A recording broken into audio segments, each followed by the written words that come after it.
সূরা কাহাফের মধ্যে এবং আরও অন্যান্য জায়গায় জীবন ও জগৎ সম্পর্কে অত্যন্ত গুরুত্বপূর্ণ আলোচনা আল্লাহ পাক পেশ করেছেন। জীবন জগতের প্রকৃতি সম্পর্কে, এর বাস্তবতা সম্পর্কে সূরা কাহাফ থেকে একটি আয়াতে কারিমা তেলাওয়াত করেছি। أعوذ بالله من الشيطان الرجيم إنا جعلنا ما على الأرض زينة لها। আল্লাহ আয়াতে কারিমার মধ্যে জীবন ও জগৎ সম্পর্কে বড়ই এর মূল প্রকৃতি কি ইত্যাদি তুলে ধরেছেন। আল্লাহ বলেন ইন্না জাআলনা মা আলাল আরদি যিনাতাল লাহা। এই যে আমি দুনিয়ার এত নান্দনিক সৌন্দর্য, জমিনের উপরে যা কিছু আছে সব কিছুকে আমি অত্যন্ত নয়নাভিরাম দৃষ্টিনন্দন বানিয়েছি।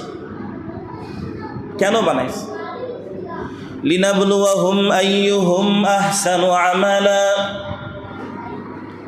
এর প্রকৃতি সম্পর্কে, এর বাস্তবতা, এর মূল রহস্য সম্পর্কে আয়াতে আল্লাহ পাক ব্যক্ত করেছেন।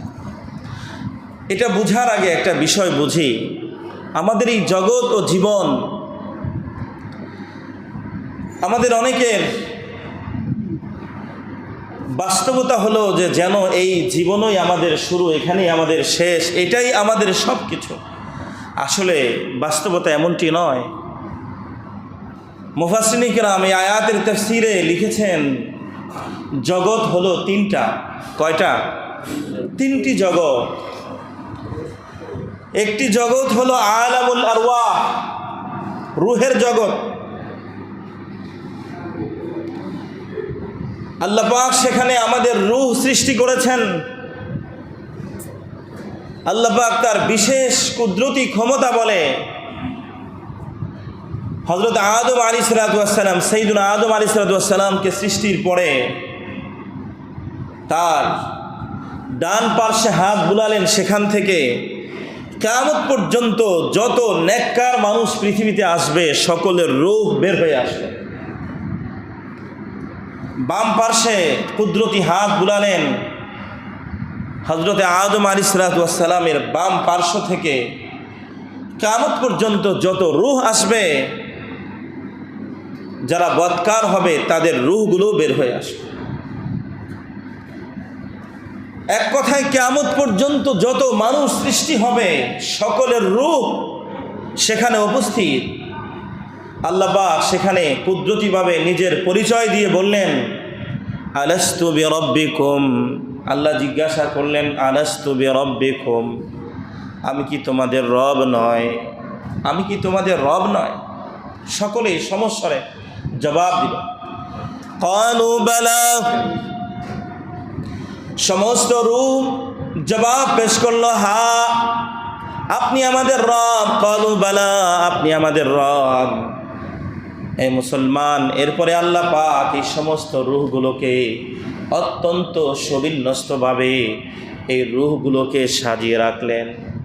সেখানে রূহের জগতে, এই জগতে আমার আপনার সকলের সৃষ্টি, সকলের রূহ সেখানে সারিবদ্ধভাবে রেজিমেন্ট, বেজমেন্ট হিসাবে, যেমন আর্মিদের বিভিন্ন বাহিনীকে যুদ্ধে নেওয়ার আগে বিভিন্ন বেজ হিসাবে সাজানো থাকে, আল্লাহ পাক পুরো রূহের জগতে সবগুলোকে সুন্দর করে সাজিয়ে রেখেছে।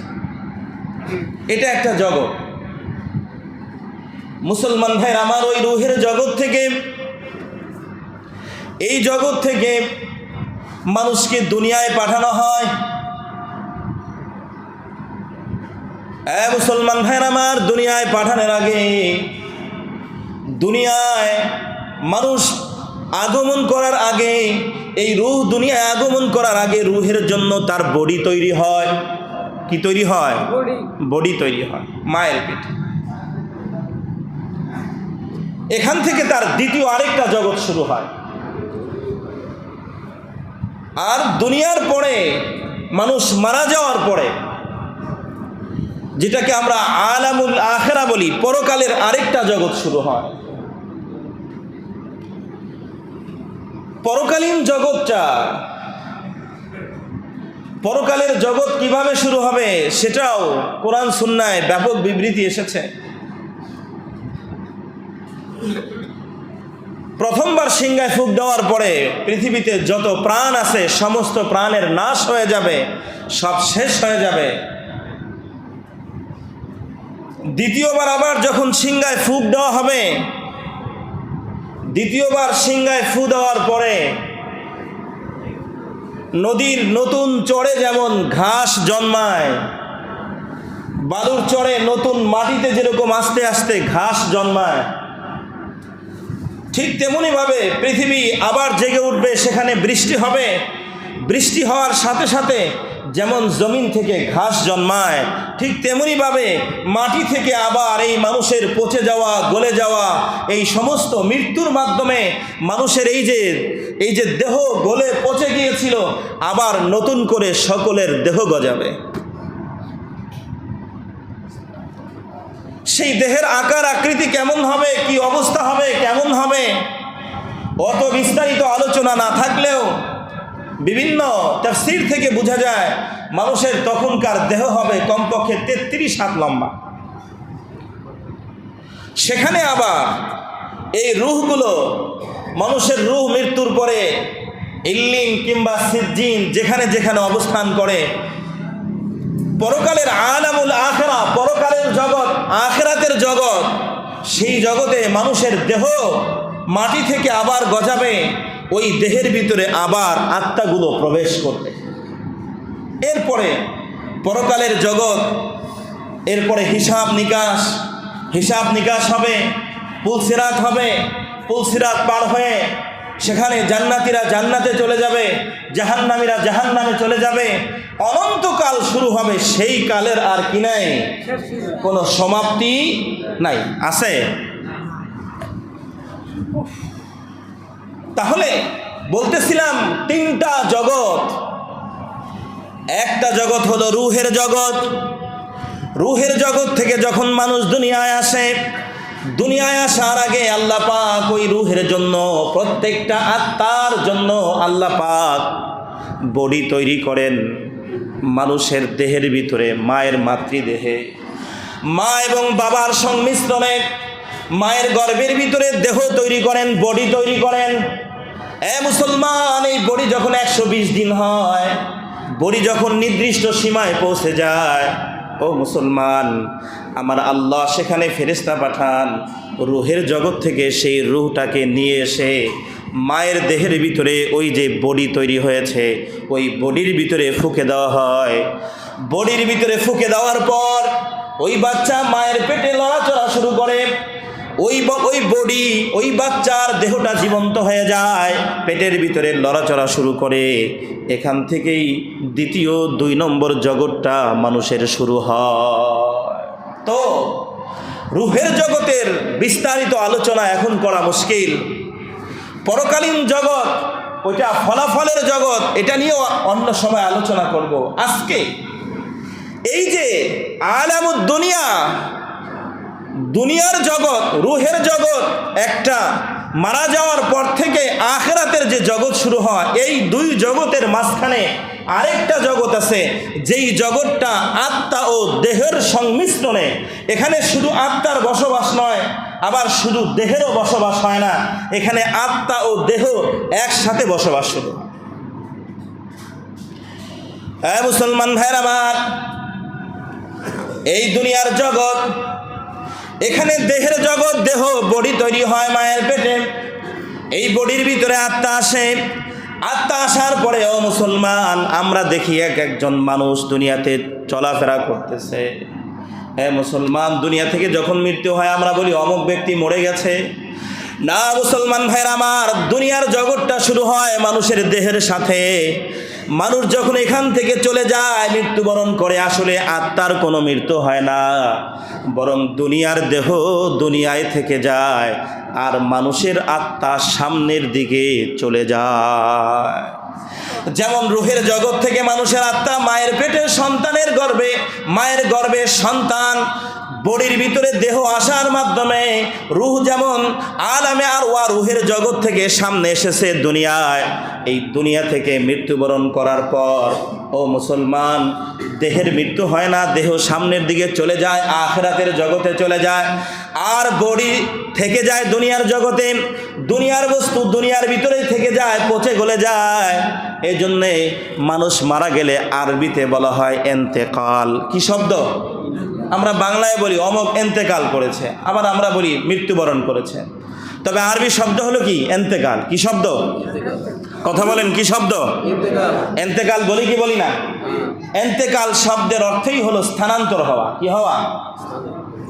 স্থানান্তর হওয়া। এই জন্য আরবিতে বলা হয় এন্তেকাল।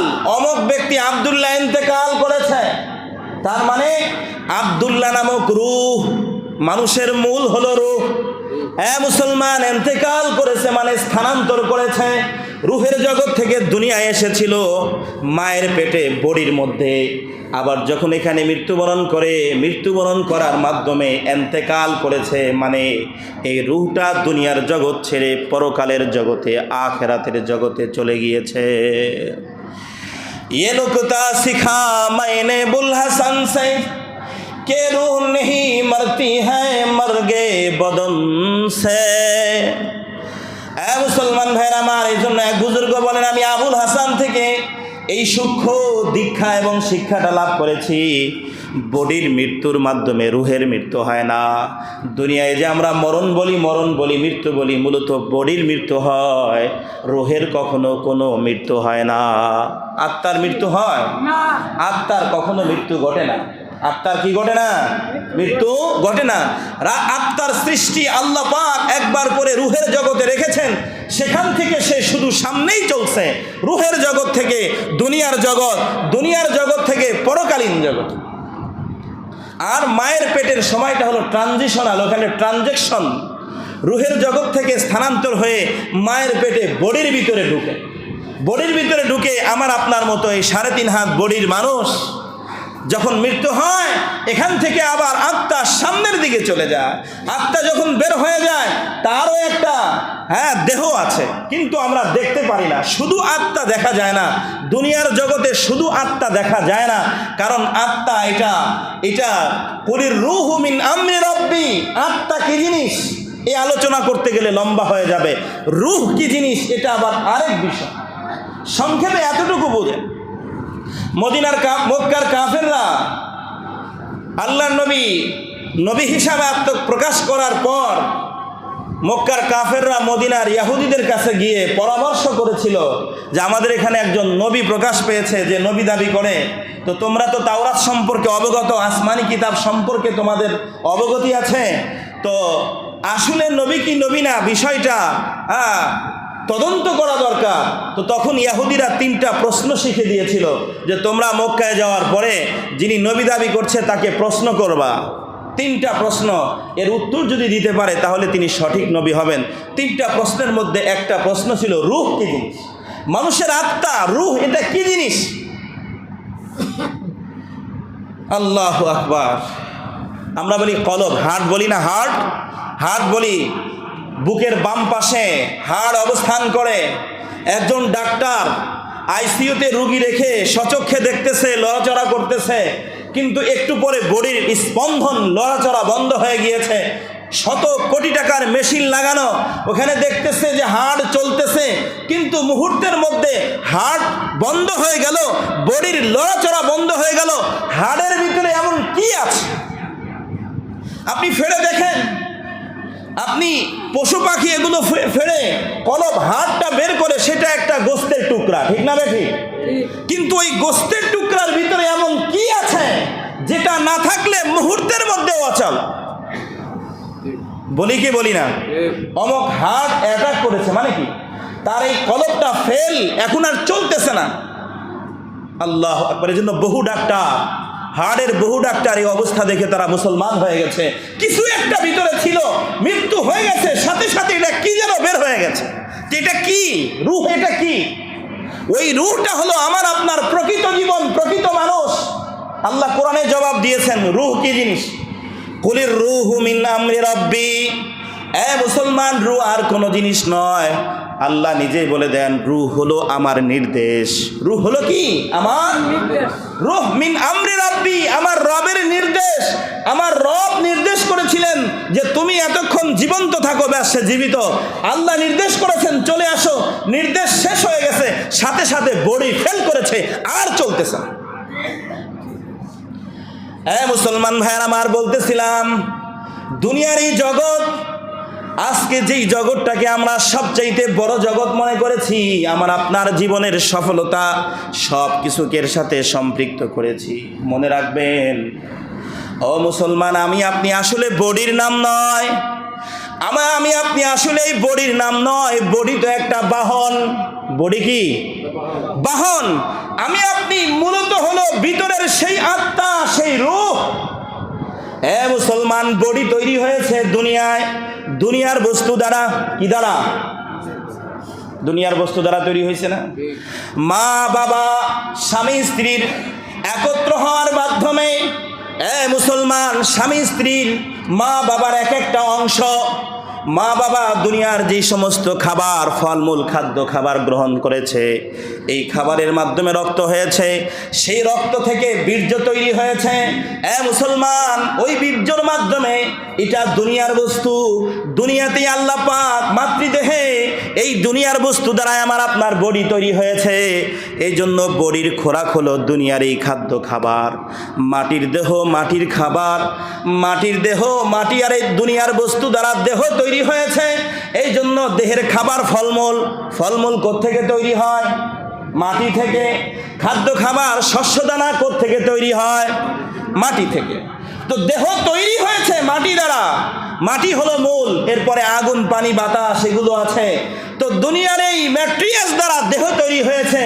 দেহের খোরাকও এই দুনিয়ার ম্যাট্রিয়াস। পক্ষান্তরে রূহ, মুসলমান, দুনিয়ার এই খাদ্য দ্বারা যেই দেহ তৈরি হয়েছে, এই জন্য দুনিয়ার এই দেহের খাবারও দুনিয়ার বস্তু, দুনিয়ার ম্যাটেরিয়ালস। পক্ষান্তরে রূহ হলো আমার রবের নির্দেশ। রূহ যেটা আমি আপনি, আমার আপনার মূল হলো রূহ। ওই রূহেরও মূল খোরাক আছে। ওই রূহের খোরাক হলো আল্লাহর নির্দেশ, আল্লাহর হুকুম। মুসলমান, এবারে যে আল্লাহ পাক দুনিয়ার জগতে আমাদেরকে প্রেরণ করলেন, দেহ আর আত্মার মাধ্যমে সংমিশ্রণ করে দুনিয়ার জগতে আমাদেরকে পাঠাইছেন। মুসলমান, এই দুনিয়ার বাস্তবতা সূরা কাহফের আয়াতের মধ্যে আল্লাহ তুলে ধরেছেন, ইন্না জাআলনা মা আলাল আরদি জিরাতাল লাহা। এই দুনিয়ার সব কিছুকে আমি শোভা বানাইছি, নান্দনিক সৌন্দর্যে অত্যন্ত দৃষ্টিনন্দন করে আমি গড়ে তুলেছি। পৃথিবীটাকে কত সুন্দর, কত লোভনীয় বস্তু বানাইছে। আপনি একটু চিন্তা করে দেখবেন, জোয়ান বুড়া, ছোট বড়, সবার কাছে প্রিয়। ঠিক না ব্যাঠে? হ্যাঁ, মানুষ দুর্বল হতে হতে চোখগুলো এত অচল হয়ে গেছে, ভালো করে দেখতে পায় না। হাঁটুর শক্তি দুর্বল হয়ে গেছে, দাঁড়াইতে পারে না। শরীর এখন হাঁটতে গেলে থরথর করে কাঁপে। কিন্তু ওই মানুষটাকে যদি বলা হয় আপনি এখন দুনিয়া থেকে চলে যান, সে কি চাবে? ঠিক না ব্যাঠি? এখনো সে চিন্তা করে আমার অমুক জমিটা, আমার অমুক জায়গাটা, অমুক ব্যবসাটা আরো একটু জোরদার করা দরকার। ঠিক না ব্যাঠি? তার মানে দুনিয়াকে আল্লাহ পাক এমন লোভনীয়, এমন নান্দনিক সৌন্দর্য দ্বারা তৈরি করেছে, যেখানে যুবকের কাছে যেমন এটা প্রিয়, মানুষ বুড়ো হয়ে গেলে তার কাছে আরো অতি প্রিয় হয়ে যায়। ঠিক না বেঠে? দুনিয়াকে আল্লাহ সৌন্দর্য করে দিয়েছেন। কেন বানাইছেন? কেন পাঠাইছেন? কোন উদ্দেশ্যে আল্লাহ পাক এত কিছু সাজালেন? কেন দুনিয়াতে পাঠালেন? সেই রহস্যটা আল্লাহ পাক আয়াতের শেষ অংশ বলেন, লিনাবলুয়াহুম আইয়ুহুম আহসানু আমালা। এই দুনিয়াটাকে আমি এত সুন্দর করে বানাইলাম, আর তোমাদেরকে এই দুনিয়ায় দেহের মাধ্যমে, দেহের অভ্যন্তরে প্রবেশ করিয়ে তোমাদেরকে আমি দুনিয়ায় দিলাম। এত সুন্দর সাজসজ্জা করে দুনিয়া তোমাদের সামনে পেশ করলাম, একটা উদ্দেশ্য, লিনাবলুয়াহুম, যাতে করে আমি এই মানুষকে পরীক্ষা করতে পারি, আইয়ুহুম আহসানু আমালা, এই মানুষের মধ্যে কে কর্মে উত্তম, কে নেক আমল করে, উত্তম আমল কে নিয়ে আসে। ও মুসলমান ভাইরা আমার, তাহলে এই দুনিয়ার মূল রহস্য হলো আল্লাহ পাক এত সুন্দর করে বানাইছেন আর মানুষের সামনে পেশ করেছেন মূলত মানুষকে পরীক্ষা করার জন্য। জোরে বলেন কিসের জন্য? এটাই আল্লাহ পাকের মূল উদ্দেশ্য। তাহলে এই দুনিয়ার সব কিছু মূলত আমাকে আপনাকে পরীক্ষা করার জন্য।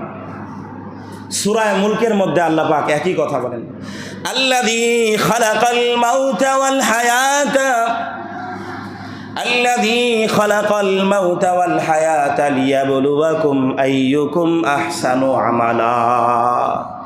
আল্লাহ দুনিয়ার হাকিকত প্রকৃতি বলেন, যিনি মৃত্যু এবং জীবন সৃষ্টি করেছেন, দুনিয়াতে দেহ দিয়েছেন মানে জীবন দিয়েছেন, আবার এই দেহের মৃত্যু ঘটবে। এই মৃত্যু এবং জীবন কেন দিয়েছেন? লিয়াবলুয়াকুম আইয়ুকুম আহসানু আমালা। আল্লাহ দেখতে চান এই দুনিয়ার জগতে এমন লোভনীয় বস্তু সব কিছু আছে, এরপরেও এই সব কিছু বর্জন করে কে আখিরাতের জন্য প্রস্তুতি নেয়, কে উত্তম আমল করে, আল্লাহ এই পরীক্ষা করতে চান। এই আয়াত নিয়ে আলোচনা করলে সময় দীর্ঘ হবে। এখানে আল্লাহ বলেন লিয়াবলুয়াকুম খালাকাল মাউতা ওয়াল হায়াত। আপনি একটু চিন্তা করলে দেখবেন আল্লাহ বলেন যিনি মৃত্যু এবং জীবন সৃষ্টি করেছেন। আচ্ছা বলেন তো দেখি, মৃত্যু আগে আসে না জীবন আগে আসে? মানুষের জীবন আগে আসে না মৃত্যু আগে আসে? তাহলে জীবন আগে আসে, জীবন আগে আসে, পরে কি আসে? ঠিক না বে ঠিক? অথচ আল্লাহ বলতেছেন যে মৃত্যু এবং জীবন সৃষ্টি করেছেন। তাহলে মৃত্যুর কথা আল্লাহ পাক আগে বললেন, জীবনের কথা পরে বললেন। অথচ বাস্তবতা হলো আগে জীবন পরে কি আসে? এদিকে তাকান, আগে কি আসে? জীবন পরে মৃত্যু। অথচ আল্লাহ মৃত্যুর কথা আগে বললেন, আল্লাযী খালাকাল মাউতা ওয়াল হায়াত। মুফাসসিরিনে কেরামের রহস্য লিখতে গিয়ে বলেন যে মৃত্যু এমন এক বাস্তবতা, মৃত্যু এমনই এক বাস্তবতা, মানুষ এই দুনিয়ার সাজসজ্জা সৌন্দর্যের প্রেমে পড়ে মৃত্যুর কথা যাতে ভুলে না যায়, এই জন্য জীবনের কথা বলার আগে আগে আল্লাহ পাক মৃত্যুর কথা উল্লেখ করেছে। এই জন্য মুসলমান ভাইরা, মৃত্যু এমন এক অবশ্যম্ভাবী, এমন এক চিরন্তন সত্য, যেই সত্য নিয়ে পৃথিবীর কোন ধর্মের, কোন বর্ণের, শিক্ষিত অশিক্ষিত কারো কোনো কি নাই, দ্বিমত আছে? মানুষের বহু বিষয় নিয়ে মতভেদ আছে, কিন্তু মৃত্যু নিয়ে কারো কি নাই, কোনো দ্বিমত নাই। তো সেই মৃত্যু আমার আপনার আসবে, এই দুনিয়াকে ছেড়ে যেতেই হবে। তো আল্লাহ পাক এই দুনিয়াতে জীবন দিয়েছিনি লিয়াবলুয়াকুম, পরীক্ষা করার জন্য, আইয়ুকুম আহসানু আমালা, কে উত্তম আমল করে। হে মুসলমান ভাইরা আমার, আল্লাহ পাক এই পরীক্ষা দুনিয়ায় এই জন্য দেন নাই যে জাহান্নাম পুরা করবেন। যেমন কলেজ ভার্সিটিতে পরীক্ষা হয় কাউকে ফেল করানোর জন্য? কলেজ ভার্সিটি কি মাস্টাররা পরীক্ষা নেয় ফেল করানোর জন্য? কিন্তু তারপরেও কিছু না কিছু ছাত্র কি করে, গবে ফেল করে বসে। ঠিক আল্লাহ পাক এই দুনিয়াতে মানুষকে পাঠাইছেন পরীক্ষা করার জন্য। উদ্দেশ্য এটা না আল্লাহ পাক জাহান্নামে সবাইরে পাঠাবেন, না। উদ্দেশ্য তো পরীক্ষা করার জন্য, যাতে তারা পাস করতে পারে। আল্লাহ দেখতে চান কে আল্লাহর জন্য এই তাকে আল্লাহ পাক সৃষ্টি করলেন, জগতের এমন সৌন্দর্য দিলেন, এত সব কিছু দিলেন, সব কিছু পাওয়ার পরে সে আল্লাহ পাকের শুকরগুজার বান্দা হয় নাকি আল্লাহ পাকের নাফরমান বান্দা হয়, এটা পরীক্ষা করার জন্যই আল্লাহ পাক দিয়েছে। এই জন্য মুসলমান ভাইরা আমার, সার কথা, এই দুনিয়া আপনার আমার সামনে মূলত পরীক্ষার জায়গা। কিসের জায়গা? পরীক্ষার জায়গা। আমরা সবাই এখানে পরীক্ষার্থী। যে বৃদ্ধ সেও পরীক্ষার্থী, যে যুবক সেও পরীক্ষার্থী, যে হুজুর সেও পরীক্ষার্থী, যে সাধারণ মানুষ আল্লাহর দৃষ্টিতে এই দুনিয়ায় যে 1 ঘন্টা বাঁচবে, 1 ঘন্টায় সে পরীক্ষার্থী। আমি আপনি পরীক্ষার জায়গায় আছি, পরীক্ষার্থী। পরীক্ষা কে নিচ্ছেন? স্বয়ং আল্লাহ। পরীক্ষা এ আজীব এক পরীক্ষা। প্রশ্ন সব উন্মুক্ত। প্রশ্ন কি? কোনো প্রশ্ন অস্পষ্ট নাই, উত্তরও সব আল্লাহ পাক প্রকাশ করে দিয়েছেন। দুনিয়ার সব পরীক্ষায় তো, সকল পরীক্ষায়, সকল এক্সামে প্রশ্ন থাকে, উত্তর দেওয়া থাকে। কিন্তু এমন এক পরীক্ষা আল্লাহ পাক যেখানে প্রশ্নও বলে দিয়েছেন, উত্তরও বলে দিয়েছেন। এবার শুধু আপনার আমার, হ্যাঁ, এই প্রশ্নের জায়গায় সঠিক উত্তরগুলো আমি আপনি কোনটা গ্রহণ করব, সেটার ইখতিয়ার, সেটার ইচ্ছা, অধিকার আপনাকে আমাকে আল্লাহ দিয়েছে। সব কিছু এই পরীক্ষার জায়গায় কোনটা তোমাকে গ্রহণ করতে হবে, কোন অ্যান্সার তোমাকে দিতে হবে, সেটা আল্লাহ পাক কিতাব পাঠাইছেন, নবী পাঠাইছেন। যুগে যুগে কিতাব আর নবীর সুন্নাহ ব্যাখ্যা করার জন্য হাক্কানি উলামায়ে কেরাম পাঠাইছেন। এই সবগুলার মূল উদ্দেশ্য যাতে করে পরীক্ষার জায়গায় আপনি আমি ফেল না। ঠিক, এই জন্য খুব ভালো করে মনে রাখতে হবে, আপনি যতক্ষণ আছেন, আমি আপনি যতক্ষণ আছি, ততক্ষণ আমি আপনি পরীক্ষার জায়গায় আছি। এবার আপনাকে আমাকে ডিসাইড করতে হবে কোনটা গ্রহণ করব আর কোনটা বর্জন। মুসলমান ভাইরা আমার, এই জন্য দুনিয়ার সাথে এখন আপনি আমি যদি এই দুনিয়ার পিছনে, দুনিয়ার এই জগতের পিছনে, দেহ গঠনের পিছনেই যদি সময় লাগাই, তাহলে আপনি আমি ব্যর্থ হয়ে যাব, পরীক্ষায় ফেল করে বসে। আল্লাহু আকবার। এই জন্য এক হাদিসের মধ্যে আল্লাহ নবী বলেন, আদ-দুনিয়া দারু মান লা দারা লাহু ওয়া মালু মান লা মালা লাহু ওয়া লাহু ওয়া লাহা ইয়াজমাউ মান লা আকলা লাহু। আল্লাহ নবী বলেন, দুনিয়া হলো তারই ঘর যার আখিরাতের ঘর নাই, যার মূলত কোনো ঘর নাই। দুনিয়া তার জন্যই সম্পদ যার কোনো সম্পদ নাই। আর ওয়ালা হায়াজমাউ, এই দুনিয়ার সম্পদের পিছনে সেই পড়ে, সেই এগুলোকে জমা করে, মাল্লা আকলালা, যার ভিতরে মূলত কোনো বিবেক নাই, জ্ঞান নাই, আকল নাই, যার বুদ্ধির অভাব, জ্ঞানের অভাব, সেই মূলত দুনিয়ার পিছনে পড়ে। কারণ যখন আপনি আমি বুঝতে পারলাম দুনিয়াকে ছেড়ে যেতে হবে, দুনিয়া পরীক্ষার জন্য, অতএব দুনিয়ার পিছনে পড়ে আমার আখিরাতকে যদি নষ্ট করে দেই, তাহলে আমি আপনি ব্যর্থ হয়ে যাব। এই জন্য মুহতারাম হাজিরিন, রমজান চলে গেছে। গত জুমায় বলেছিলাম রমজানের মাধ্যমে আমাদের আমল যাতে বিদায় না নেয়। রমজান চলে গিয়েছে, কিন্তু রমজানের শিক্ষা দীক্ষা আমল যাতে চলে না যায়, সেদিকে সজাগ দৃষ্টি রাখতে হবে। এজন্য আসুন, দুনিয়ার প্রতি অতি আসক্তি, দুনিয়ার প্রতি অতি মোহ আপনাকে আমাকে বরবাদ করে দেবে। এই দুনিয়া থেকে আমার আপনার আত্মাকে এবং মোহকে সরায় ফেলতে হবে, দুনিয়াকে বর্জন করতে হবে। এখন সময় নেই। দুনিয়া বর্জন করার উদ্দেশ্য এই নয় যে আমি বন জঙ্গলে বসবাস করব। দুনিয়া বর্জন করার উদ্দেশ্য এই নয় ব্যবসা বাণিজ্য সব ছেড়ে দেব না। সহজ একটা কথা বলে দেই, দুনিয়া বিমুখতা কাকে বলে? আল্লাহু আকবার। বুজুর্গানে দিন খুব সুন্দর করে বলেন, আরাম বর্জন করার নাম তাকওয়া নয়। যে আমি এসির বাতাস খাবো না, ব্যবসা বাণিজ্য করবো না, আরামে চলবো না, এটার নাম তাকওয়া নয়, বরং হারাম বর্জন করার নাম হলো তাকওয়া। কিসের নাম তাকওয়া? হারাম বর্জন করার। সহজ কথা, এটার নামই দুনিয়া বিমুখতা। তার মানে আপনি দুনিয়া গ্রহণ করবেন না এটা নয়, বরং দুনিয়াকে বৈধ তরিকায় গ্রহণ করতে হবে, আল্লাহ ও রাসূলের দেওয়া নির্দেশিত তরিকায় গ্রহণ করতে হবে, তাহলেই আপনি আমি সফল হব। এই জন্য সহজ কথা মনে রাখবেন, তাকওয়া খোদাভীতি কাকে বলে? আরাম বর্জন করা।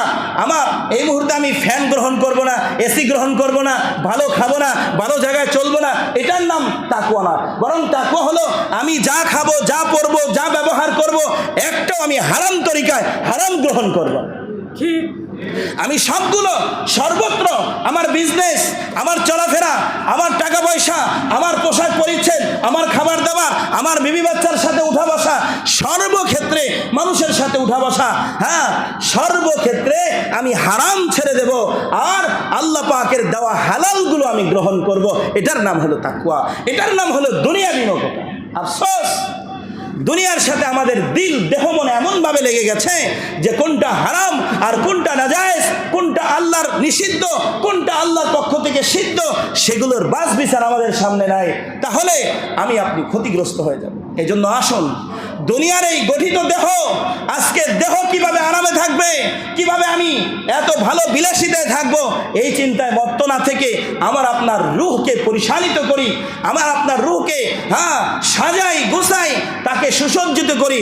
এটার একটাই কথা, সহজ কথা, দুনিয়ার সর্বক্ষেত্রে আমি শুধুই মাত্র হালালগুলো গ্রহণ করব, হারাম বর্জন করব, তাহলেই আমার আপনার এই দুনিয়ার জগৎ এটা আমার আপনার জন্য সফল হবে, আখিরাতে সফল হবে। অন্যথায় আমার আপনার জন্য বড় দুরবস্থা পোহাতে হবে, আমি আপনি বড় ক্ষতিগ্রস্ত হব। আল্লাহ পাক আমাদেরকে তৌফিক দান করেন, আমিন।